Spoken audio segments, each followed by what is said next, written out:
Everyone. My name is Mary Eleanor Power, and I'm the Director of Marketing and Communications with Dalhousie University's College of Continuing Education. I'd like to begin by acknowledging that Dalhousie University is located in Mi'kmaq, the ancestral and unceded territory of the Mi'kmaq. We are all treaty people. Thank you for joining us for today's webinar, Excelling as a Leader, Ethics and Strategy in Practice. Today's webinar is a great introduction to our Leadership Excellence Certificate, which has been created and developed in partnership with CCE and the Business Excellence Institute. The next course, Mastering Strategy, begins on January 6th, so I would encourage everyone to explore that further. Now I'd like to introduce our panelists for today's webinar. First, John Bork. John is the president of the Business Excellence Institute, the only global membership body for business excellence professionals. A seasoned senior business leader and entrepreneur with over 30 years experience in a wide range of industries and countries. He has worked in both large multinationals and small companies, founded 3 businesses, and consulted for governments and companies such as Google. John holds a BSc in Applied Physics and a master's in Business and Management Research and an MBA. He is a Lean Six Sigma Black Belt, a certified management consultant, and an excellence assessor with experience assessing public and private sector organizations. And next, Ian Messenger. Ian joined the United Kingdom's Serious Organized Crime Agency in 2008 as an international operations officer with responsibility for international and multilateral investigations through Interpol and Europol. He was later seconded to the UK's Child Exploitation and Online Protection Centre, where he served as their international liaison officer. Between 2011 and 2016, Ian served as a lead officer in the UK National Crime Agency's Intelligence and Operations Directorate. Ian obtained his MA Honours in Social Policy and Politics and his MSc in Criminology and Criminal Justice from the University of Edinburgh, and his doctorate in, Doctor of Criminal Justice, from the University of Portsmouth. In 2014, Ian completed the Certificate in Police Leadership from Dalhousie University. In 2016, Ian and his family relocated to Ontario. And since 2016, Ian has taught leadership and ethics courses at a number of higher education institutions in Canada. And finally, Dr. Diane Tyers. Dr. Tyers is the Dean of the College of Continuing Education at Dalhousie University and brings over 28 years of experience in the adult education sector to the position in a wide variety of roles nationally and internationally. Pardon me. She strongly believes that clear, simple, and consistent operational processes are the starting point to providing cutting-edge, creative, and wide-reaching lifelong learning programming. Diane completed her PhD at the Ontario Institute for Studies in Education at the University of Toronto. She has an MBA from the Ivey School of Business and University of Western Ontario and a Master's of Arts from the University of Queensland. She is a Fellow of the Business Excellence Institute, a member of Lead 50/50 for Women in International Education, and a member of the Academy of International Business. What a pleasure it is to have such a veteran panel joining us for today's webinar. And I hope that you enjoy the next 40 minutes or so. And now, Dr. Tyers, I will pass it on to you to get us started.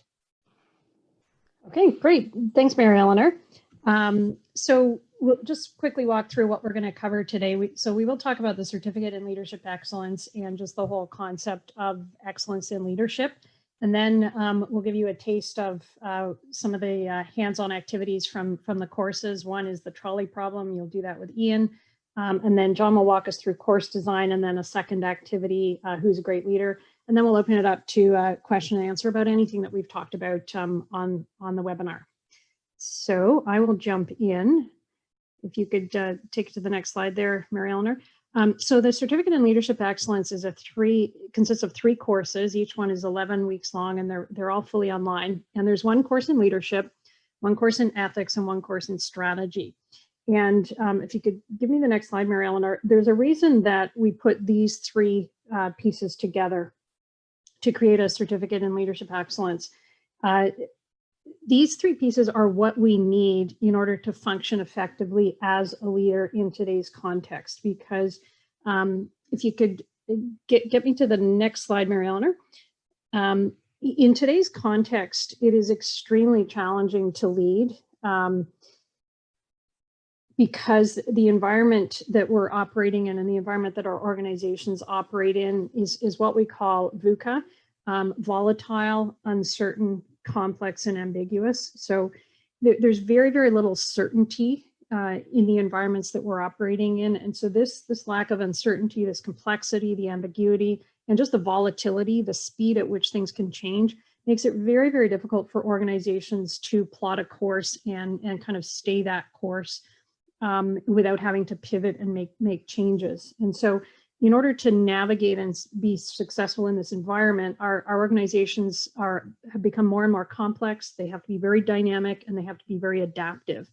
And this type of organization requires a very different type of leadership than the type of leadership required even 5 years ago. And the events of COVID have just kind of magnified the demands on leadership in organizations across all different sectors, whether it be higher education, manufacturing, technology, and so on. Every organization really is being pressured to be dynamic, adaptive, and to deal with that complexity. So this creates a need for a very, very different type of leader. And that's what we've designed these 3 courses to help participants become. So in order to be a leader that can lead an organization that is complex, dynamic, and adaptive, we need a basic grounding in leadership skills. We need an understanding of strategy, and we need an understanding of ethics. But we don't just need to understand them, we actually need to be able to do them. And John will talk later about how we've built this doing component into our courses. But the objective of the certificate and of these courses really is to help participants become the leaders that organizations today really need. And as I say, this has been completely magnified by COVID. So I'll turn it over to Ian, and I think Ian's going to jump in and give us a demonstration from one of the courses, from the ethics course. Yes, thank you, Diane. My name's Ian Messenger. I'm the instructor on Ethics in Action, the ethics component of this certificate. Throughout the course, we do a lot of hands-on practical scenarios which generate a lot of discussion. And I thought I would like to share one example of the problems we discussed today. It's a problem that comes back to the 1960s, but it was first proposed by Philippa Foot, and it's an example of ethics that really stood the test of time. It's called a trolley problem, and I'd like you to visualize this scenario as I talk you through it. Imagine you're watching a runaway trolley which is barreling down the tracks straight towards 5 workers on the track who can't escape. You happen to be standing next to a switch which will divert the trolley onto a second track. But here's the problem. That track has a worker on it as well, but there's only one worker. So the question is, what do you do? Do you sacrifice one person to save 5 people? And if we could have the poll, Mary Eleanor, that would be great.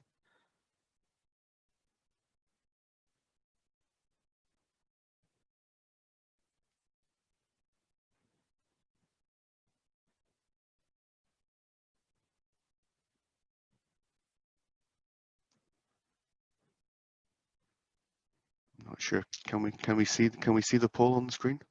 No, it hasn't come up, Ian. I'm not sure, and I'm not sure where Mary Eleanor is. Okay, Let's no problem. I can continue. Do you want to read the question out, and then we'll just poll in the chat? Sure thing. So the question that is posed in this scenario is, what would you do? Would you flip the switch and divert the trolley onto the second track, which would ultimately result in one worker dying, or would you do nothing?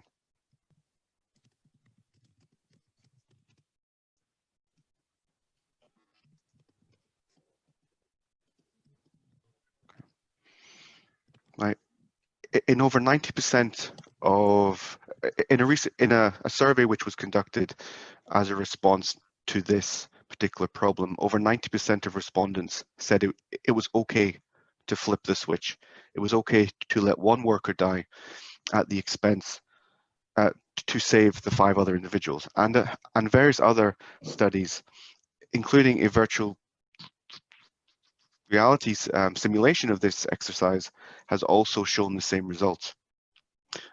These findings are consistent with one of the key ethical theories that we discuss on the course, which is utilitarianism.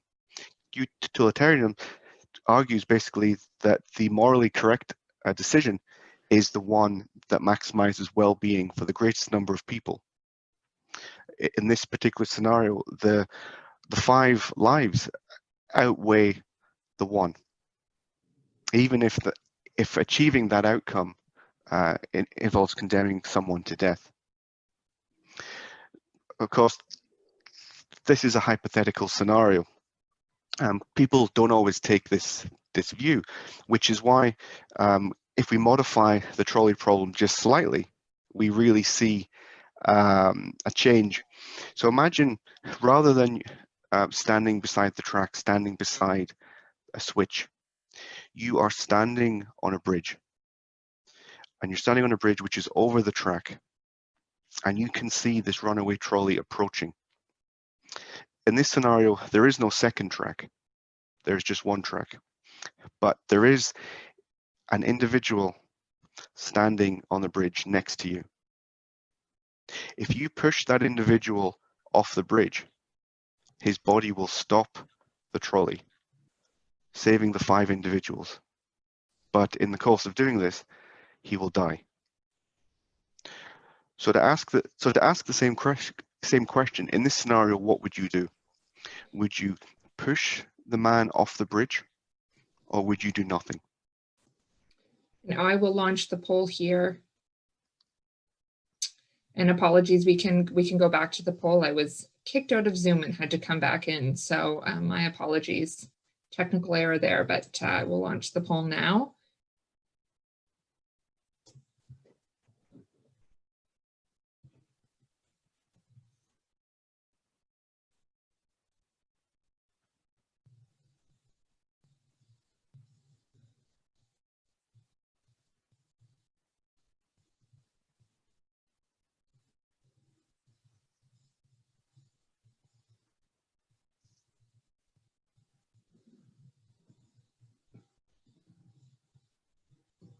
So we have 50% of people who have voted. So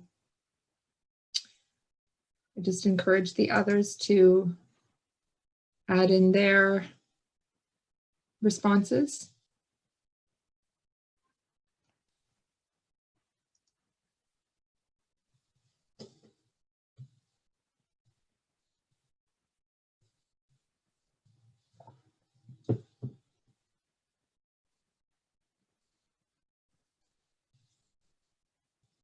Okay. Any other final responses? Okay, so we'll end the poll there. So we had 3 people contribute, but 2 said do nothing and 1 said push. And that's very consistent actually with the findings of other studies. What's really interesting in this variation of the scenario is if you are a utilitarian, there is in theory no difference between the 2 scenarios. If you are a utilitarian, it's about maximizing the greatest good. So losing 1 life to save 5, in theory, if you were a utilitarian, you would opt to push the man off the bridge, thus stopping the trolley, thus saving the 5 lives at the expense of 1. What's really interesting in this scenario is that the same study, if we look back at the earlier study where 90% of respondents said they would flip the switch, in this variation of the scenario, only 10% of respondents actually said it's okay to push the man off the bridge. And this is really an ethical conflict that we have, because our instincts tell us that causing a deliberate death or causing someone to die through our actions is different than allowing them to die as a collateral damage, which is what we saw in the first scenario. We would flip a mechanical switch rather than push another human being, which, when we look at the theory of utilitarianism, there is no difference. And this is the kind of scenario that we discuss on the course, and we explore a range of different theories and ethical perspectives. And this is the type of discussion that we actually engage, and we really do have a very lively dialogue in the courses as we not just explore these two scenarios, but each student also brings different variations of these scenarios as well. In the first scenario, when we talked about the one individual versus 5 individuals, we often discuss, who are these individuals? Who is this one individual versus who are these 5 individuals?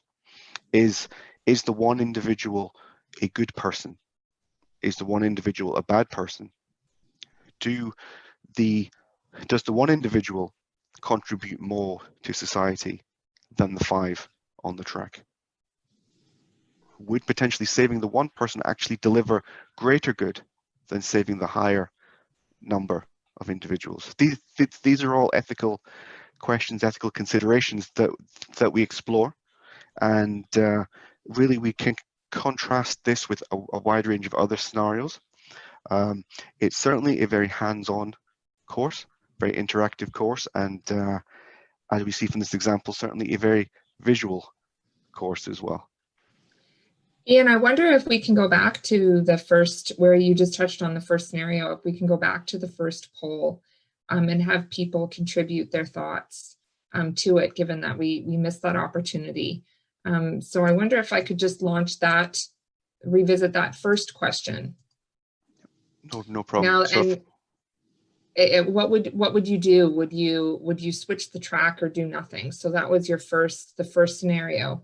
And so I just wonder about launching the poll here, and people can contribute to it, then we can see how people would react, and perhaps now that they've had a few minutes to digest, we'll see what they have to say. And So, while people are filling that in, I'm wondering if I can throw this out to either Ian or John, that, these types of questions they're daily types of decisions that we face as leaders. Not that it's life and death, are we going to let a trolley hit someone or not, but just decisions in which, there are competing priorities, and there's ambiguity, and maybe we don't have all the information we need. We don't know what types of individuals these are versus are not. I'm wondering if I could throw it over to either Ian or John to comment, how does this relate to decisions that we make on a daily basis as a leader? That's a great question, Diane, and it really it's very reflective of the situations we as leaders find ourselves in. If you recall, I was giving some variations and some examples of the questions that our students have asked. Who are these individuals? Who is the one person? Who are the 5 people? And throughout our discussions, throughout discussing different variables, we keep coming back to the central theme that we don't know. We don't have all the information. We have to make a decision based on what we know and what we believe is right or wrong in our ethical and moral codes. What's interesting with this example is when we break down who makes those decisions, we see that men, for example, are more likely than women to say it's okay to push the man off the bridge. In one study, people were more willing to push someone off the bridge if they were a man rather than if they were a woman. In no study have we identified the backgrounds of those individuals, but it really shows that there's some aspects of our decisioning where we have a feeling what is right and what is wrong. And John, would you have anything to add there? Or? Well, I mean, my initial sort of reflection on that is also it's not just about the gender of the individual and the gender of the individual who might get pushed. There's always a cultural component as well. And it does depend if I am speaking as somebody who's Irish or somebody who's Canadian, or perhaps I'm from a culture that is more group focused as opposed to individually focused. So the cultural component and the overall context can also play a part. When you posed the question originally, it did resonate with me, the sort of link between that question and all three of these courses, because these courses really aren't designed to be just anybody who's presented with this decision, what would they do? It's now, what would you, as a person in a leadership position, having taken these courses, make as your decision? And the courses here, they're designed to sort of facilitate that. If we come back to a quotation, which I'll paraphrase from a chap who was approximately called Publius Cyrus, born somewhere in Syria or Turkey over 2,000 years ago. He said that when the waters are calm, anybody can be at the helm of a boat. Yep. And he'd know, because he was a slave who was brought to Rome, later was given his freedom and became a figure in the Roman Empire. So what we're saying is, when you're in this situation and you are presented with a situation that could potentially cause life and death for people, that's a situation where the waters aren't calm. And now how you would deal with that, how you are equipped to deal with it, is something which the courses are sort of moving you towards being able to deal with these challenges. But yeah, so the only thing that would immediately kind of come to my mind to supplement what Ian had said on topic exactly would be, of course, the cultural component that matters as well. Yeah, and I know we need to go to the poll result, Mary Eleanor, but one of the reasons why this really resonates with me is when I became a new leader, and when I was in my first leadership positions, I used to completely stress myself out over literally screaming into an empty room, what's the right decision?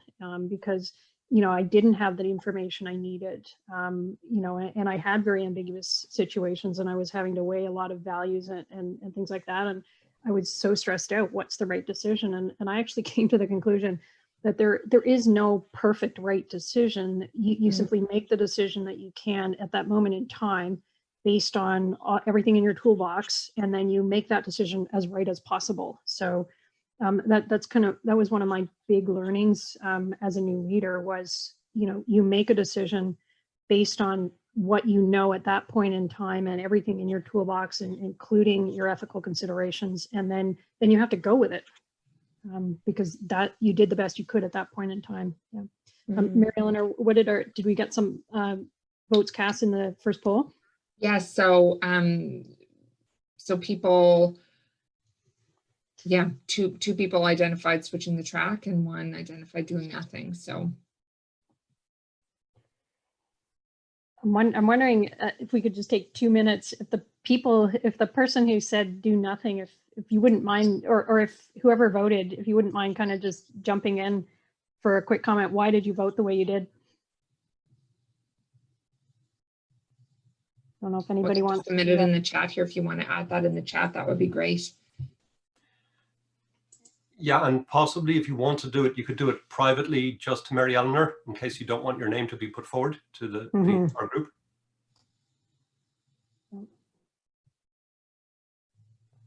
Okay, no one wants to jump in. That's okay.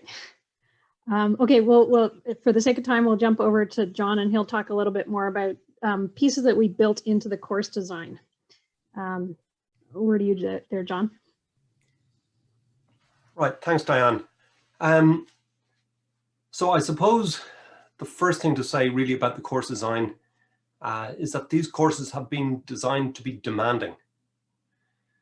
Now, that doesn't mean that they're hard from the point of view of being cognitively or intellectually difficult, but they are demanding in the meaning of there's a lot of learning in them. And therefore, it's like anything that you have as an investment. The more you put in, the more you're going to get back out of them. So the real, I suppose, primary function behind these things was to make these courses have plenty of value to offer. And rather than this be something which should be daunting, it should really be exciting, because it means they're really worthwhile because they have so much to offer. And this concept of being demanding, it's also really what these courses need to be. They sort of must be like this. Excuse me. They must be like this if you're striving for excellence, because by definition, excellence is not average. Excellence is not typical. So if you want to become excellent in these areas, you can't just take an average course or a typical course, because then there's going to be nothing to differentiate them or make you, having gone through that learning experience, be outstanding.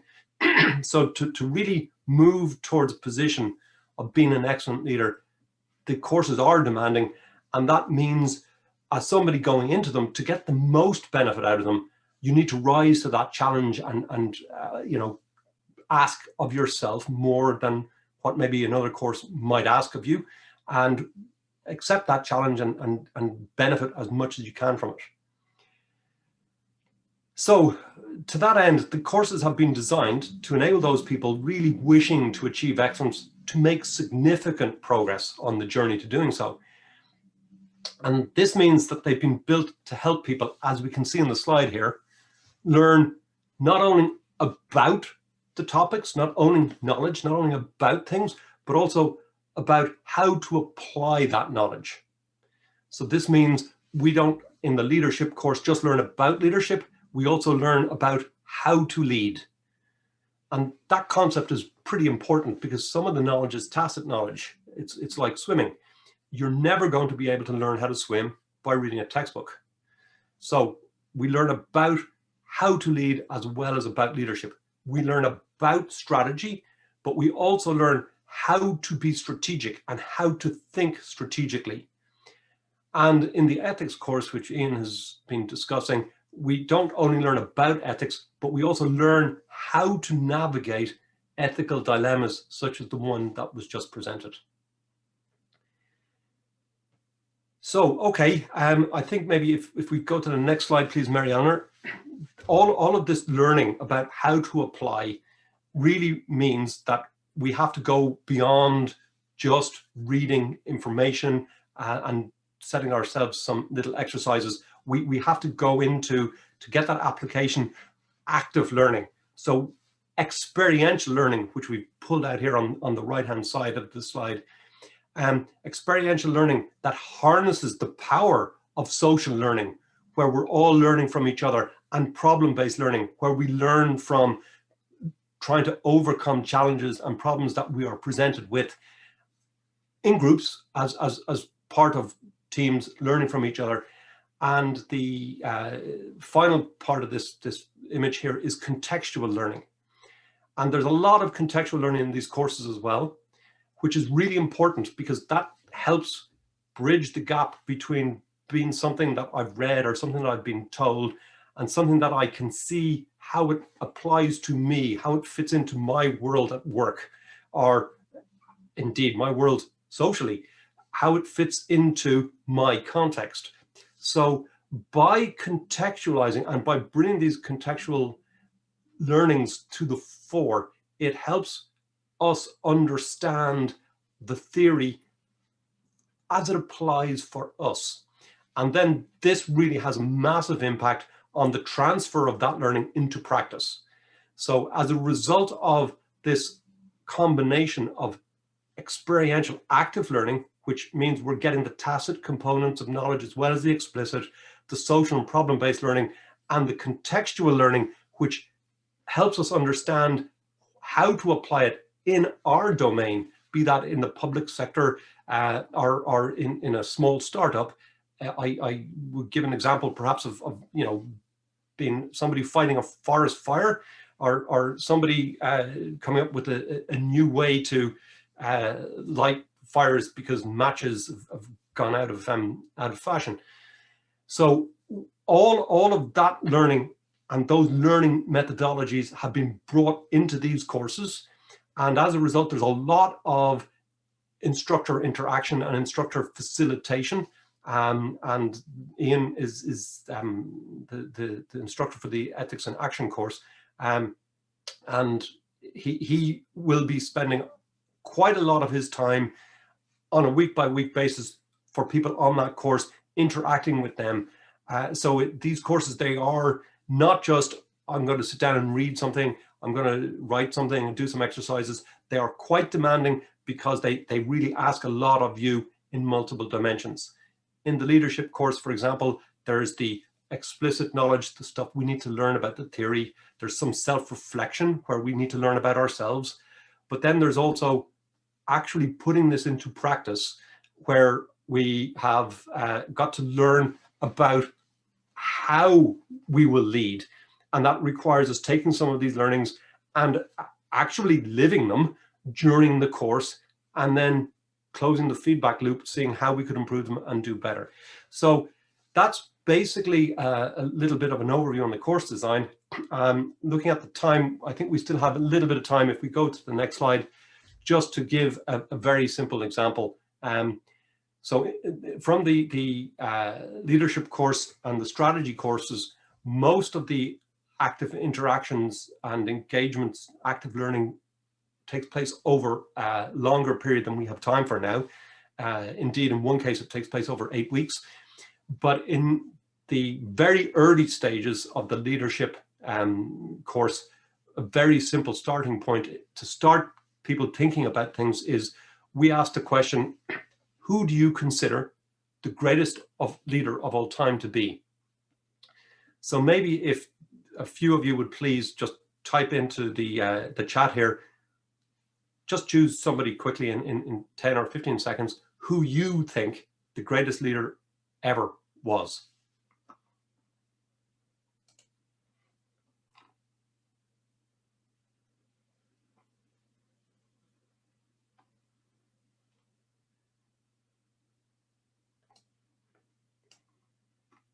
Okay, I see one person has typed in here, Martin Luther King Jr. Somebody else has said Princess Diana. Oh, Diane has said Princess Diana. Nothing to do with similarity of names there. Nothing to do with the name. Nope. Nobody else yet. We'll give it, okay. Aha, so somebody here says Barack Obama and Jack Layton, and that's fine. I mean, it's two people instead of one, and you know, it's really hard in 10 seconds to choose one individual, so it's okay. And maybe, okay, and Muhammad Ali from Mary Eleanor, I guess it is.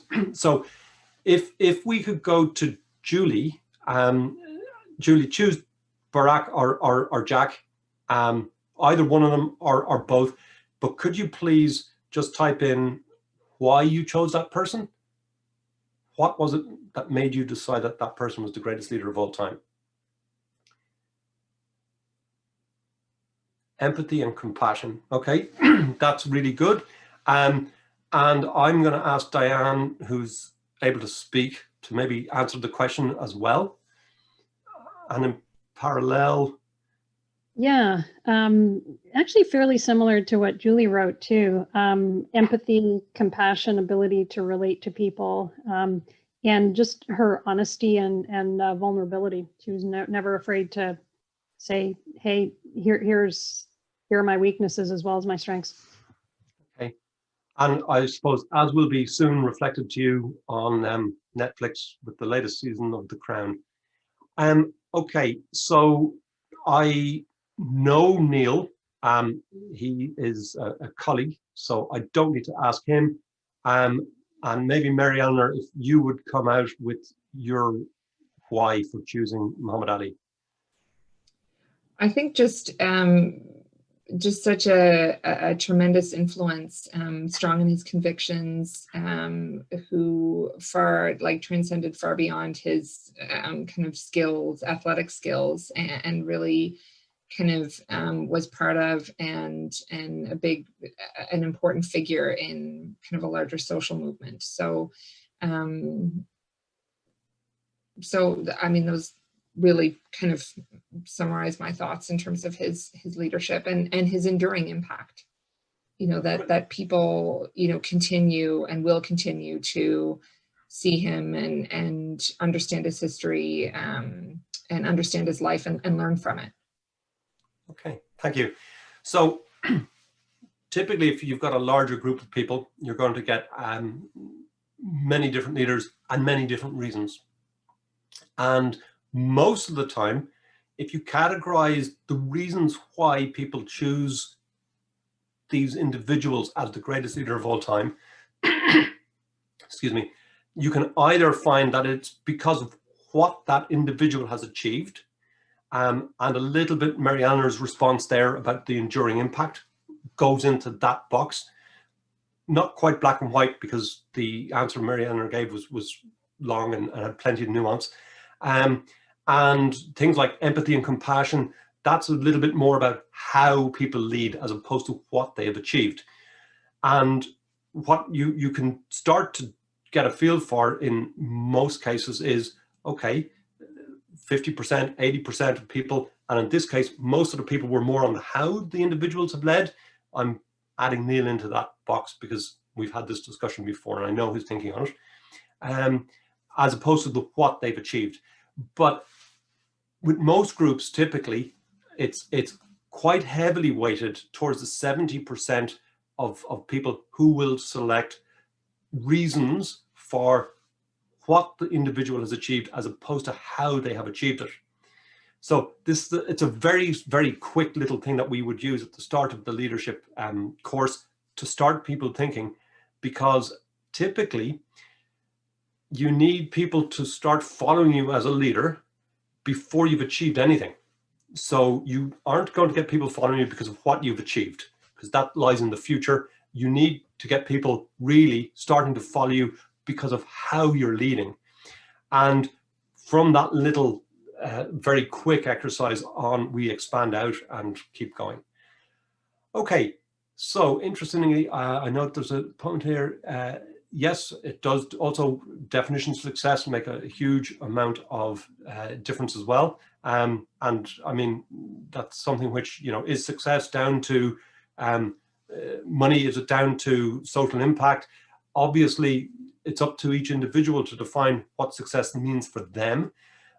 But as a group, and this is important for leaders, it's up for maybe the group to define what success means for them.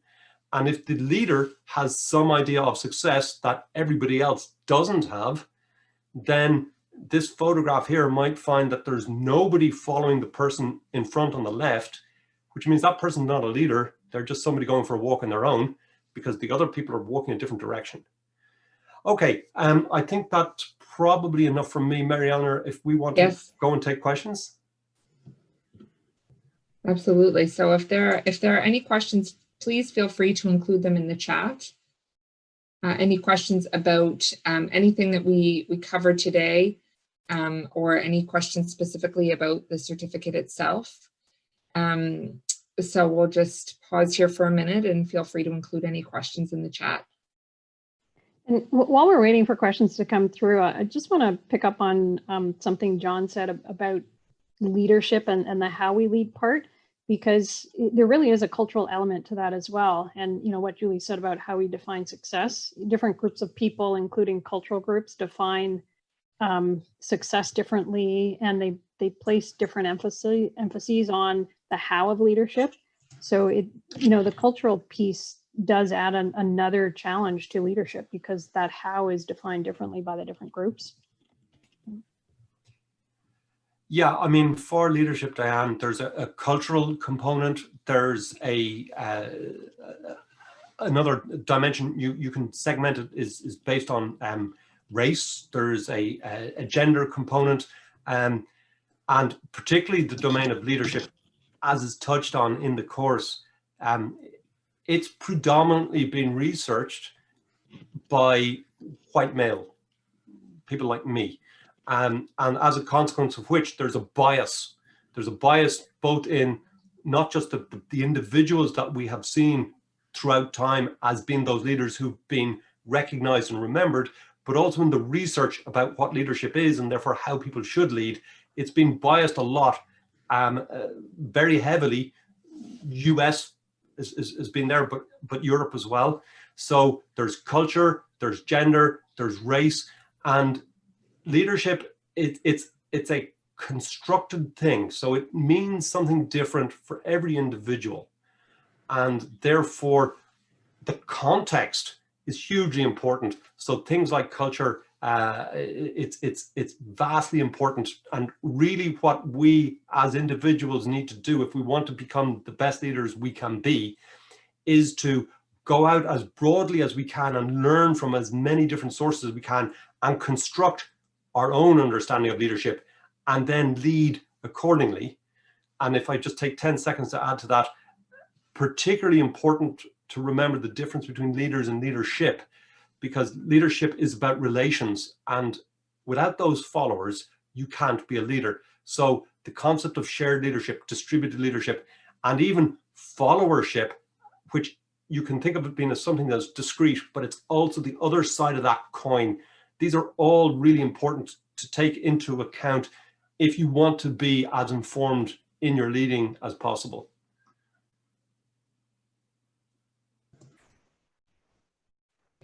It's challenging to kind of unpack on the surface what might be the difference between leading and leadership. But I can see that, you know, leadership is not about perhaps leadership is not about the role, but more about the relationships as you described and as Diane reiterated. Mm-hmm. So I just am mindful of our time here, and there was a question posed in the chat about information on where we can find information on the courses and on the certificate itself. So I have shared that in the chat, and then also wanted to share that later today we will be sending out an email to everyone who was able to join us today on the webinar and those who registered for it but were unable to join us, with a recording, and then also with a link to the upcoming course that's part of the certificate called Mastering Strategy, which starts on January 6th. So keep an eye out for that email. And just want to take the last few moments to thank our panel very much for joining, Diane, Ian, and John. Really appreciate your insights and your contributions to this certificate, which will, I think, challenge those who enroll and in really meaningful ways that will have a long-lasting impact on their careers. So thank you all very much for joining us.